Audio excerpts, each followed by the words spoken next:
Welcome, आदाब, सत श्री अकाल, राम राम, जय हिंद। स्वागत है सभी दोस्तों का अपने यूट्यूब चैनल में। तो दोस्तों, लास्ट क्लास में हमने conservative and non conservative force को समझ लिया था।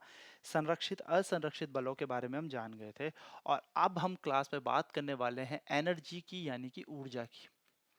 तो ऊर्जा क्या होती है, एनर्जी क्या होती है, इसके ऊपर अब हम चर्चा करते हैं। तो दोस्तों, एनर्जी आप सभी को पता है। एनर्जी जो होती है, ये होती है कैपेसिटी टू डू वर्क। कोई काम को करने की क्षमता को हम क्या कहते हैं, ऊर्जा कहते हैं, एनर्जी कहते हैं।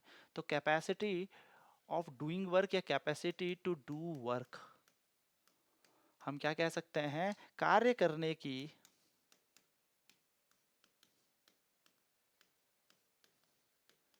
क्षमता को ऊर्जा कहते हैं। आप कितना कार्य कर सकते हैं उसको हम क्या कहते हैं, ऊर्जा कहते हैं। तो बेसिकली अगर मैं बात करूं ना दोस्तों, तो कार्य ही ऊर्जा है। ठीक है, एग्जाम पेपर में याद रखना अपने दिमाग में कि अगर कार्य कहीं पूछा हो और नहीं समझ में आ रहा हो, ऊर्जा निकल रही हो, ऊर्जा निकाल देना, वही कार्य हो जाएगा। ठीक है, ये एक दिमाग में रखना इसको। ठीक है, तो एनर्जी की जो यूनिट होती है, सेम टू सेम, तो एनर्जी एक स्केलर क्वांटिटी होती है पहली बात तो। यानी कि जो ऊर्जा होती है, ये एक अदिश राशि है, इसकी कोई दिशा नहीं होती। तो ऊर्जा अदिश राशि है। एक पॉइंट तो आपको ये याद रखना है। नेक्स्ट, अगर मैं इसके पॉइंट्स की बात करूं तो दूसरा पॉइंट ये हो जाएगा दोस्तों, energy has same dimension as that of work, even the unit भी। ठीक है, तो ऊर्जा की इकाई, या हम कह सकते हैं आयामी सूत्र, या विमीय सूत्र, हम इसको कह सकते हैं विमीय सूत्र, कार्य के समान ही है। तो भैया, आपको पता है यूनिट क्या होती है वर्क की, तो मैंने आपको यूनिट ऑफ वर्क बताई है, जूल होती है। तो भाई, यूनिट ऑफ एनर्जी भी क्या हो जाएगी, ये भी जूल हो जाएगी। यानी कि अगर मैं यहाँ पर बात करूँ कार्य की इकाई, तो कार्य की इकाई क्या होती है, तो कार्य की इकाई जूल होती है दोस्तों। ऐसा इकाई जूल होती है ना, आप सभी को पता है जूल होती है। तो ऊर्जा की इकाई भी, ऊर्जा की इकाई भी जूल होती है। तो एसआई इकाई क्या होती है, ऊर्जा की, जूल। ठीक है, ये बात आपको याद में रखनी है। अगर मैं डायमेंशन की बात करूं, डायमेंशन ऑफ वर्क क्या होते हैं, तो डायमेंशन जो होते हैं आपको पता हो जाने चाहिए, दोनों के डायमेंशन वो होते हैं एम एल का स्क्वायर टी माइनस टू। ठीक है, यानी कि विमीय सूत्र क्या होता है, तो विमीय सूत्र हो जाएंगे दोस्तों एम एल का स्क्वायर टी माइनस टू। ये इसके विमीय सूत्र होते हैं। छोटी छोटी चीजें आपको ध्यान में रखनी है। नाउ अदर यूनिट की बात कर लेते हैं। छोटी छोटी चीजें मैं आपको यहाँ पे सारी लिखा देता हूँ। तो अदर यूनिट, अदर यूनिट्स की मैं बात कर लेता हूँ। जैसे दोस्तों एक अर्ग होता है, तो एक अर्ग के अंदर याद रखना 10 की घात माइनस 7 जूल होते हैं। वैसे ही एक कैलोरी की अगर मैं बात करूं, तो एक कैलोरी के अंदर होते हैं 4.186 जूल। ये आपसे ना डायरेक्ट पेपर में पूछे जाते हैं। ठीक है, जिसको नियरली नियरली 4.2 जूल कहा जाता है। हिंदी वालों, अभी मैं हिंदी में भी लिख रहा हूँ। ठीक है, एक किलो कैलोरी के अंदर क्या होता है दोस्तों, एक किलो कैलोरी के अंदर आपको याद रखना है 4186 जूल। बस इसको ऊपर वाले को ना 1000 से गुणा कर देना। ठीक है, एक किलो वॉट आर जैसे होता है, किलो वॉट घंटा, ये भी ऊर्जा की इकाई है। इसके अंदर होते हैं 3.6 गुना 10 की घात 6 जूल। ठीक है, और एक इलेक्ट्रॉन वोल्ट भी आता है। देखो मैंने सारी इकाइयां यहाँ पे लिख दी हैं, ये आपको याद होनी चाहिए, जिसको हम 1 ईवी कहते हैं। और एक इलेक्ट्रॉन वोल्ट के अंदर इलेक्ट्रॉन का आवेश होता है, जितना चार्ज होता है उतनी ऊर्जा होती है। फटाफट से हिंदी में भी बात कर लेते हैं इसकी और इकाइयां, और इकाई, इसमें से कुछ भी पेपर में चमके तो याद रखना। तो पहला तो दोस्तों याद रखेंगे एक अर्ग, एक अर्ग के अंदर 10 की घात माइनस 7 जूल होता है। ठीक है, फिर एक कैलोरी, एक कैलोरी के अंदर ना दोस्तों, एक कैलोरी, मेरी हिंदी तुम्हें पता ही है ना, मेरी वैसे हिली हुई रहती है। एक कैलोरी के अंदर होते हैं दोस्तों 4.186 जूल, जिसको हम लगभग लगभग 4.2 यानी कि 4.2 जूल कह लेते हैं। अगर 1 किलो कैलोरी की मैं बात करूं, तो 1 किलो कैलोरी के अंदर होता है दोस्तों, इस ऊपर वाले को किससे गुणा कर देना है, 1000 से। इसको ना ऐसे भी लिखा जाता है कई बार 4200 जूल में, हिंदी में इंग्लिश में नहीं लिखा, मैं यहाँ पे भी लिख देता हूँ। नियरली इसको क्या बोला जाता है, 4200 जूल, ठीक है। और दोस्तों 1 किलो वॉट घंटा जो होता है उसके अंदर होते हैं 3.6 गुणा 10⁻6 जूल। आपसे कई बार ये भी पूछा जाता है कि किलोवाट घंटा किसकी इकाई है, तो भैया ये भी ऊर्जा की इकाई है। और ऐसे ही एक इलेक्ट्रॉन वोल्ट आता है, तो एक इलेक्ट्रॉन जो वोल्ट होती है वो भी ऊर्जा की इकाई है, और उसके अंदर होता है 1.6 गुणा 10⁻19 का जूल। तो ये सारी इकाइयां ना आपको पता होनी चाहिए। छोटी छोटी सी बातें हैं पर छोटी छोटी सी चीजें पता होनी चाहिए। ना बात करते हैं एनर्जी के प्रकार कितने हैं, ऊर्जा कितने टाइप की होती है। एनर्जी, ऊर्जा के प्रकार, तो ऊर्जा दोस्तों दो प्रकार की है, ठीक है। एक होती है काइनेटिक एनर्जी, एक होती है पोटेंशियल एनर्जी।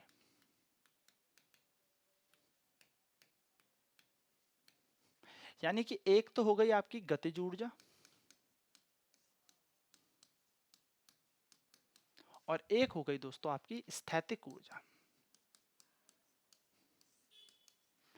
मैं यहीं पे डिफाइन कर देता हूं क्योंकि इतनी ज्यादा खास बात तो इनमें है नहीं, आपको पता ही है ये क्या है।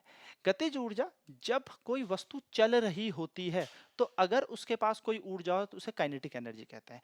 यानी energy, energy possessed by body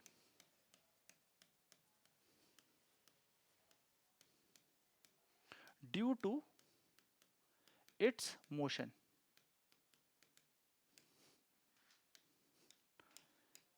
गति के कारण किसी वस्तु पर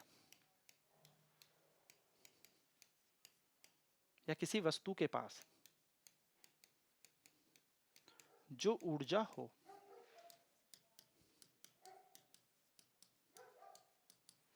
जैसे एक पत्थर फेंकूंगा, उस पत्थर के पास वो मोशन कर रहा है, वो पत्थर गति कर रहा है, तो उसके पास कौन सी एनर्जी है, काइनेटिक एनर्जी। ना अगर मैं बात करूं पोटेंशियल एनर्जी या फिर मैं बात करूं स्थैतिक ऊर्जा की, तो दोस्तों जब कोई वस्तु अपनी शेप साइज बदल लेती है, एनर्जी possesses by या possessed by a body due to change in its shape, size and orientation। यानी कि भैया अपना कुछ कोण बदल रही है या कुछ बदल रही है, तो उसके कारण अगर क्या आ जाए, कोई एनर्जी आ जाए, तो उसको हम पोटेंशियल एनर्जी कहते हैं। जैसे आपने धनुष खींचा, तो धनुष खींचा तो जो रबड़ के पास ऊर्जा है, अभी फेंका तो नहीं ना बाण, तो खींचे हुए धनुष पे कौन सी ऊर्जा होगी, पोटेंशियल, क्योंकि उसकी शेप बदली है। यानी कि अपनी या अपने आकार,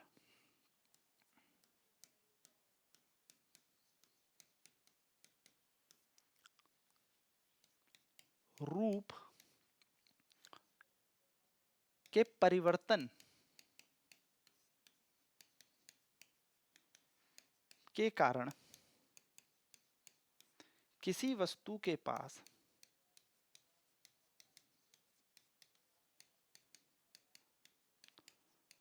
जो ऊर्जा होती है उसे स्थैतिक ऊर्जा कहते हैं। भाई अपने रूप बदला है, आपने हाइट पे लेके गए हो, उन एनर्जीज को बेसिकली हम पोटेंशियल एनर्जी कह रहे हैं। बात अभी और करेंगे, थोड़ा सा और समझेंगे कि पोटेंशियल एनर्जी क्या है। पहले बात करते हैं काइनेटिक एनर्जी की। तो काइनेटिक एनर्जी जो होती है दोस्तों, मैंने क्या बताया, काइनेटिक एनर्जी जो होती है यानी कि जो गतिज ऊर्जा होती है जब कोई वस्तु चल रही होती है उसके कारण होती है। तो गतिज ऊर्जा ना दो चीजों पे, दो फैक्टर पे डिपेंड करती है। अगर मैं इसका फॉर्मूला बताऊं तो आप सभी ने पढ़ा है हाफ एम वी का स्क्वायर, जहां पर एम होता है मास यानी कि द्रव्यमान, और वी होता है वेलोसिटी यानी कि वेग, है ना। तो भैया जितना ज्यादा द्रव्यमान उतनी ज्यादा गतिज ऊर्जा। जैसे मैं बोलूं 1 किलो के पत्थर से किसी को फेंक, हल्का सा छोड़ के फेंक के मारूं, ऐसे समझो कि आप यहाँ पे हो, आप यहाँ पर कोई है, आपने 1 किलो का पत्थर फेंका 1 मीटर पर सेकंड की चाल से, तो इस पे जो एनर्जी लगेगी वो 1 किलो के पत्थर के हिसाब से लगेगी। लेकिन वहीं 10 किलो का पत्थर इस पे फेंकू 1 मीटर पर सेकंड से, तो 10 पे ज्यादा ऊर्जा होगी, है ना। तो कहने का मेरा मतलब क्या है, द्रव्यमान ज्यादा तो गतिज ऊर्जा ज्यादा। सिमिलरली अगर मैं बात करूं, वो 1 किलो के पत्थर को आपने बड़े ही भयंकर तरीके से गोली की तरह फेंक के मारा 10 मीटर पर सेकंड से, तो इसको मजा आ जाएगा, एकदम बेहोश हो जाएगा ये आदमी, इसको बादल दिख जाएंगे। लेकिन वहीं पर अगर आप 10 किलो के पत्थर को एकदम प्यार से इसके हाथ में दे देंगे तो कोई चोट नहीं लगेगी, क्योंकि उसके पास वेग नहीं है। तो आप इमेजिन कर सकते हो, आप समझ सकते हो कि गतिज ऊर्जा कब आएगी, जब कोई वस्तु क्या करेगी दोस्तों, मोशन में होगी ना। यहाँ से ये वाला सवाल तो चलो ठीक है, काइनेटिक एनर्जी के फॉर्मूले वाला सवाल तो बनता है, वो हम देखेंगे भी। लेकिन एक इंपॉर्टेंट चीज जो आपको जाननी है वो है नोट पॉइंट, और वो है दोस्तों कि relation between kinetic energy and momentum क्या है, क्योंकि इस पे बहुत क्वेश्चन बनते हैं भाई। इस पे इतने क्वेश्चन बनते हैं कि आप एटम एंड न्यूक्लियर चैप्टर पढ़ोगे ना तो डी ब्रॉगली की हाइपोथेसिस थ्योरी यहाँ पर लग जाती है, ये रिलेशन वहां पे भी काम आता है। तो ये चीजें आपको याद रखनी है, ठीक है। क्या कह रहा हूं मैं कह रहा हूं गतिज ऊर्जा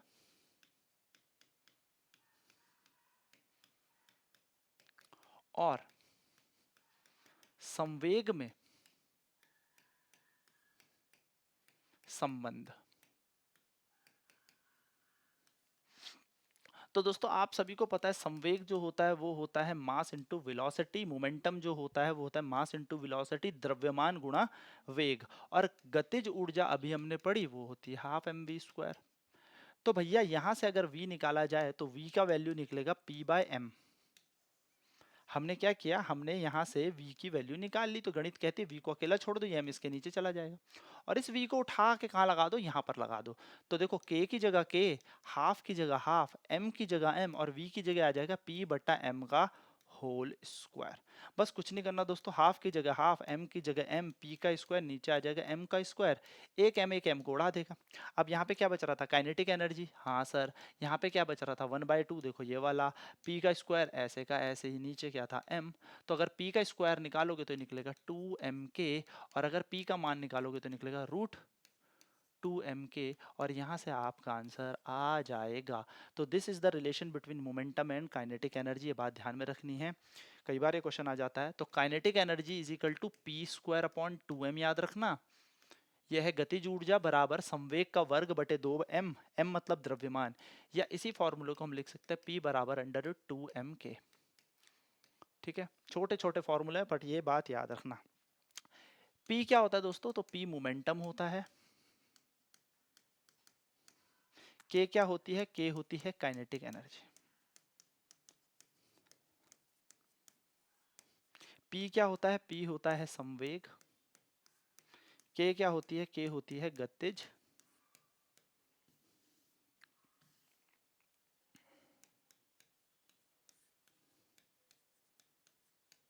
ऊर्जा। छोटी छोटी सी चीजें बट याद रखने वाली चीजें।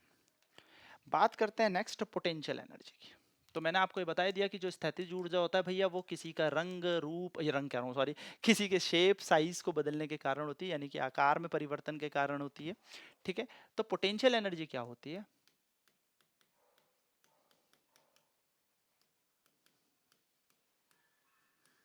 वो तो हम जान चुके हैं। अब स्थैतिक ऊर्जा कितने प्रकार की होती है ये देखते हैं। जैसे मैंने आपको बोला दोस्तों, जब आप किसी ना रबड़ को खींचोगे तो उस रबड़ को स्ट्रेच रबड़ या किसी स्प्रिंग को खींचोगे तो उस स्प्रिंग के पास, उस रबड़ के पास कौन सी ऊर्जा है? वो है पोटेंशियल एनर्जी। क्योंकि जैसे ही आप उस रबड़ को छोड़ोगे वो वापस अपनी शेप में आ जाएगा, वो वापस अपने आकार में आ जाएगा। किस ऊर्जा के कारण? क्योंकि पहले उसके पास कौन सी ऊर्जा थी?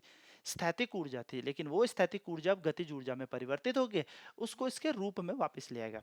धनुष बाण में जब आप धनुष को खींचते हो, जो प्रत्यंजा होती है ना, जिसको हम बोलते हैं जो बैंड होता है, रबड़ बैंड होता है या जो रोप होती है, उसको हम जब खींचते हैं तो उसके पास एक स्ट्रेच रोप के पास एनर्जी पजेस होती है, कुछ ऊर्जा होती है, और वो ऊर्जा क्या करती है? वो गतिज ऊर्जा में परिवर्तित होती है, जिसके कारण बाण यानी कि जो एरो है वो आगे की तरफ आता है। तो बेसिकली पोटेंशियल एनर्जी किसी के शेप साइज में परिवर्तन के कारण जो एनर्जी होती है वही बोलते हैं हम, ठीक है। नाउ बात करेंगे ग्रेविटेशनल एनर्जी कितने टाइप, सॉरी पोटेंशियल एनर्जी कितने टाइप की होती है। तो दोस्तों पोटेंशियल एनर्जी दो प्रकार की होती है, एक होती है ग्रेविटेशनल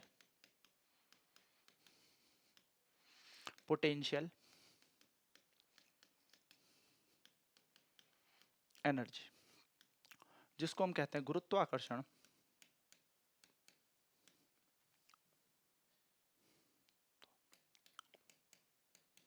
गुरुत्वाकर्षण स्थैतिक ऊर्जा। और दूसरी ऊर्जा होती है दोस्तों हमारे पास इलास्टिक पोटेंशियल एनर्जी,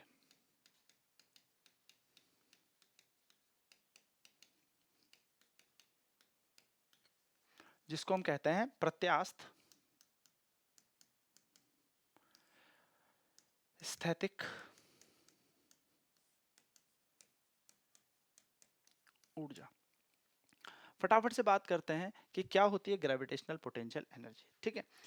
देखो दोस्तों, जब दो द्रव्यमान एक दूसरे से गुरुत्व आकर्षण बल द्वारा थोड़ा सा सेपरेटेड हों, जैसे कि मैं कह सकता हूं ये पृथ्वी और यहाँ पर एक कोई बॉडी है m मास की, ठीक है, ये पृथ्वी का द्रव्यमान है m, और ये दोनों के दोनों द्रव्यमान जब कुछ दूरी से आपस में भिन्न हो, कुछ दूरी से आपस में सेपरेट हो, ठीक है, ठीक है दोस्तों, कुछ दूरी हो इन दोनों के बीच, यानी कि ये पृथ्वी है और एक पत्थर मैंने मान लिया, इन दोनों के बीच कुछ आर दूरी है, तो इस टाइम हमारी जो पृथ्वी है इस मास को अपनी तरफ खींचेगी, और किस ऊर्जा से खींचेगी?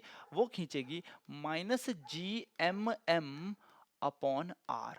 दोस्तों ये बात याद रखना, जहां पर G का मतलब होता है यूनिवर्सल ग्रेविटेशनल कांस्टेंट,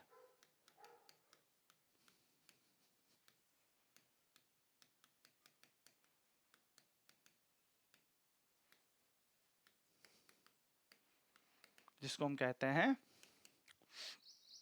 सार्वभौमिक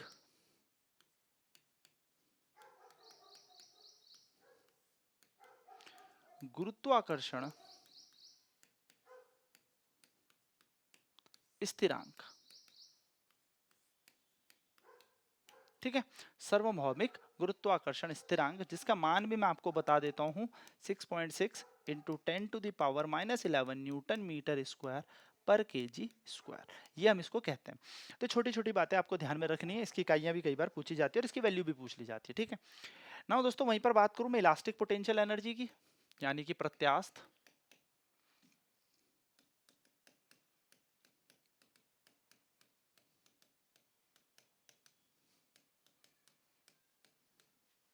जिसको हम कहते हैं प्रत्यास्थ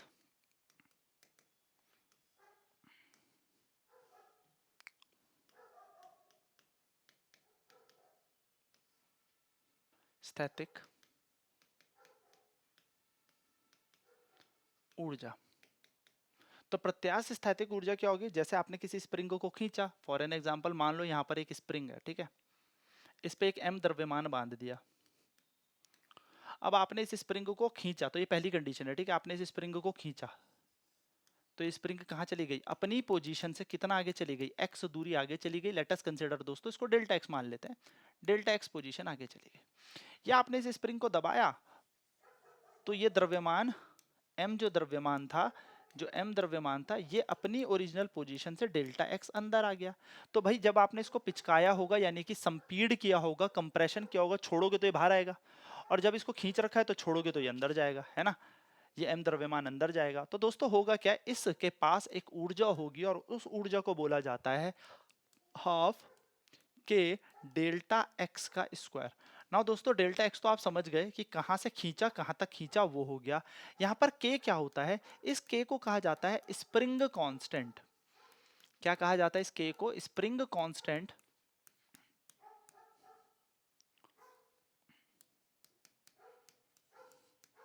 स्प्रिंग नियतांक। अब देखो हर स्प्रिंग की ना अपनी क्षमता होती है खींचने की, कुछ स्प्रिंगें बहुत ज्यादा खींच जाती है, कुछ कम खींचती है, तो उसके हिसाब से ये के डिपेंड करता है स्प्रिंग कांस्टेंट। तो कई बार आपको इस के भी डायमेंशन पूछ लिए जाते हैं, तो कोई दिक्कत नहीं दोस्तों। कई बार इस के यूनिट आपसे पूछी जाती है, यूनिट ऑफ के, यानी कि के क्या है, spring constant. Spring constant, spring, मैंने शायद पीछे गलत लिख दिया था, स्प्रिंग, ठीक है, मेरी हिंदी आपको पता ही है, पर मैं बोलूंगा सही, लिखूंगा थोड़ा बहुत गड़बड़, तो आप इसको थोड़ा सही कर लेना। स्प्रिंग नियतांक, क्योंकि मेरी हिंदी पता है ना दोस्तों, हिली हुई है पूरी की पूरी, ठीक है। स्प्रिंग नियतांक कि यूनिट क्या होंगे, इकाई क्या होंगे, ठीक है, इकाई, यूनिट का मतलब होता है इकाई, ठीक है। तो भैया के को यहीं छोड़ो, देखो अभी फॉर्मूला लिखा था u बराबर हाफ के एक्स स्क्वायर। एक्स का मतलब दूरी होता है, डिस्टेंस होता है, कितना खींचा गया है, लेंथ, मीटर वीटर जो भी समझ लो, तो कितना डिस्टेंस आपने से खींचा है, ठीक है। यू का मतलब एनर्जी है भाई, ऊर्जा है, ऊर्जा की इकाई होती है जूल, तो यहाँ आ जाएगा जूल। हाफ की तो कोई इकाई होगी नहीं, आधे की तो कोई इकाई होगी नहीं, के को के छोड़ दो और इसका हो जाएगा एक्स स्क्वायर, यानी कि एक्स का मतलब हो जाएगा मीटर का स्क्वायर, तो के की इकाई आ जाएगी दोस्तों जूल पर मीटर स्क्वायर, ठीक है। जूल पर मीटर स्क्वायर इसकी इकाई हो जाएगी। और कई बार क्या होता है ना दोस्तों, कई बार इसके डायमेंशन पूछ लेता है, वी में सूत्र पूछ लेता है, डायमेंशंस ऑफ के। तो डायमेंशन जो के होते हैं ना दोस्तों, वो हो जाएंगे M L square T minus two upon L का स्क्वायर, ठीक है। एल स्क्वायर से एल स्क्वायर कट गया तो ये आ जाएगा एम टी माइनस टू। ये बात ध्यान में रखनी है, बहुत इंपॉर्टेंट बात है। तो इस तरीके से आप डायमेंशन निकाल सकते हो। नाउ एक छोटी सी नोट पॉइंट और बता रहा हूं मैं, ठीक है, नोट डाल लो। अगर कभी पूछा वर्क डन बाय ग्रेविटी कितना है, ठीक है, कभी क्वेश्चन आ जाए कि गुरुत्व आकर्षण द्वारा कार्य कितना होता है, तो दोस्तों गुरुत्वाकर्षण द्वारा कार्य कुछ भी नहीं, बहुत ही आसान है। मान लो ये m द्रव्यमान है ना, तो इसका वेट कितना लग रहा होगा नीचे, वजन mg लग रहा होगा, और कितनी ऊंचाई पे, ये h ऊंचाई तक आप लेके गए, तो यही कार्य होता है mgh। और कई बार इसी को स्थैतिक ऊर्जा भी कहा जाता है, ऊंचाई के कारण स्थैतिक ऊर्जा, ठीक है। तो अगर कोई वस्तु इस तरीके से दो मंजिला, मतलब पहली मंजिल ये रही, दूसरी मंजिल ये रही, ठीक है, तो फर्स्ट फ्लोर में है और यह है सेकंड फ्लोर में, तो फर्स्ट फ्लोर की ऊंचाई माना h1 है और सेकंड फ्लोर की ऊंचाई माना h2 है दोस्तों। तो अगर आपसे कभी क्वेश्चन पूछा गया किसके पास ऊर्जा ज्यादा होगी, तो इसके पास ऊर्जा ज्यादा होगी क्योंकि इसकी ऊंचाई ज्यादा है। लेकिन अगर मैं बोलूं यहां से, यानी कि फर्स्ट फ्लोर से सेकंड फ्लोर तक उस वस्तु को, m द्रव्यमान की वस्तु को जिस पे g ग्रेविटी लग रही है, यानी कि जिसका वजन mg है, वजन है mg, देखो द्रव्यमान अलग होता है और वजन अलग होता है, ये बात दिमाग में रखना। तो इस mg वजन की वस्तु को अगर मैं फर्स्ट फ्लोर से सेकंड फ्लोर पे ले जाऊं, तो पूछेगा कितनी ऊर्जा का परिवर्तन आया, तो दोस्तों आप याद रखना mgh2 माइनस mgh1। या आपसे अगर क्वेश्चन पूछे कितना कार्य हुआ फर्स्ट फ्लोर से सेकंड फ्लोर पे जाते हुए, तो भी आप यही निकालोगे mgh2 माइनस mgh1, जिसका सूत्र हो जाएगा दोस्तों mgh2 माइनस h1। तो ये बात याद रखिएगा, जब आप एक फ्लोर से दूसरे फ्लोर में किसी वस्तु को लेके जाएंगे तो कितना कार्य होगा। तो आई होप दोस्तों ये बात आपको समझ में आ गई ना। दोस्तों मैं आपसे पहले टाइम से ही कह रहा हूं, जब मैं इसको शुरू कर रहा था एनर्जी को, कि भाई कार्य ही ऊर्जा है, ऐसे समझ लीजिए। तो इसके ऊपर एक बहुत ही प्यारी थ्योरम आती है जिसको कहते हैं वर्क एनर्जी थ्योरम।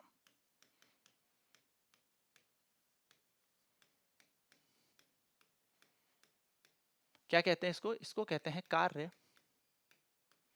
ऊर्जा परमय।